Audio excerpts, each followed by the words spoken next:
Тажниот продавач на смев. Седеше на тротоарот од една мала полуосветлена уличка. Тоа беше сосем мало старче со долга бела брада, а под калпакот му се подаваа исто така бели пластови коса. И плачеше. Солзите му беа крупни, светли како џамли. Зошто плачете, непознат човеку, го прашав. Старчето престана да плаче, ме погледна право во очите и проговори со мощен бистар глас. Зошто? За она што беше, за загубениот смев, за исчезнатата радост. А кој сте вие, добар човеку?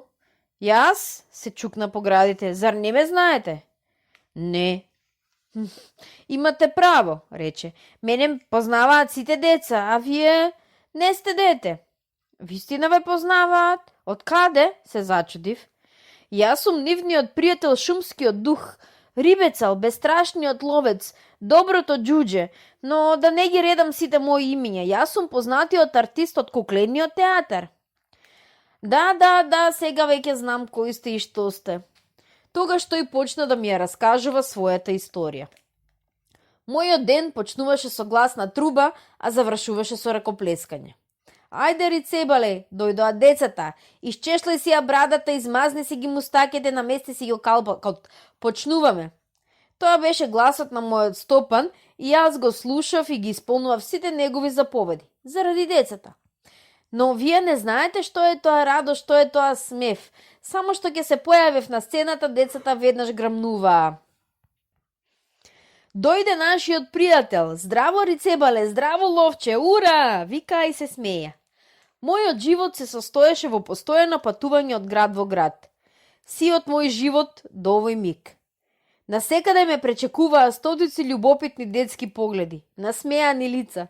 Јас им носев смев, разбирате ли, јас бев најсаканиот продавач на смев.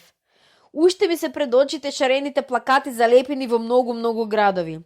Вечерва, драги деца, доброто џуџе од долината на сказните ќе ви раскажува. Каде се раѓаат ветриштата, како зреат јаготките, колку птици има во шумата и од каде ги купуваат песните. Кој ги обојува цвекињата, колку дена војуваат мравките, зошто дрвјата растат нагоре, а не надолу и така натаму. Само вечерва, утре по друго име заминува во друг град. Ако татковците не сакаат да ви дадат пари за влезен билет, не изедувајте го појадокот, пливајте на суво по подот, наоблачете го небото под своите веги, заканете се дека од утре нема да одите на училиште. Со два збора штрајкувајте, протестирајте.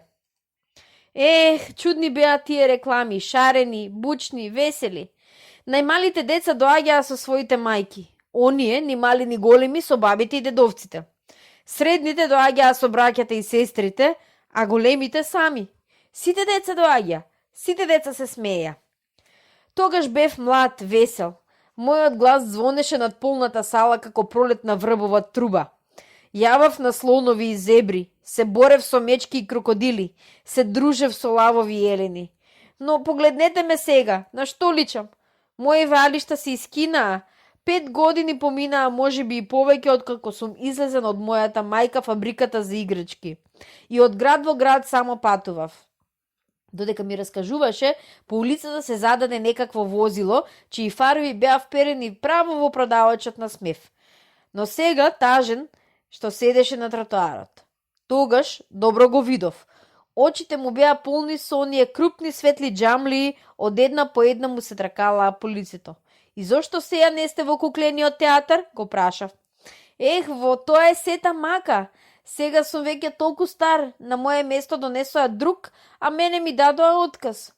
Значи, не добивате веќе никаква плата?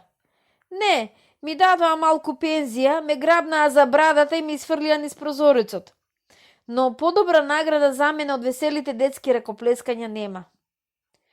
А сега, каде мислите да одите? Го прашав. По овој пат, таму, надвор од градот живеат птиците, мравките, цвекињата. Ќе појдам кај нив. Така рече и за миг го снема во темнината.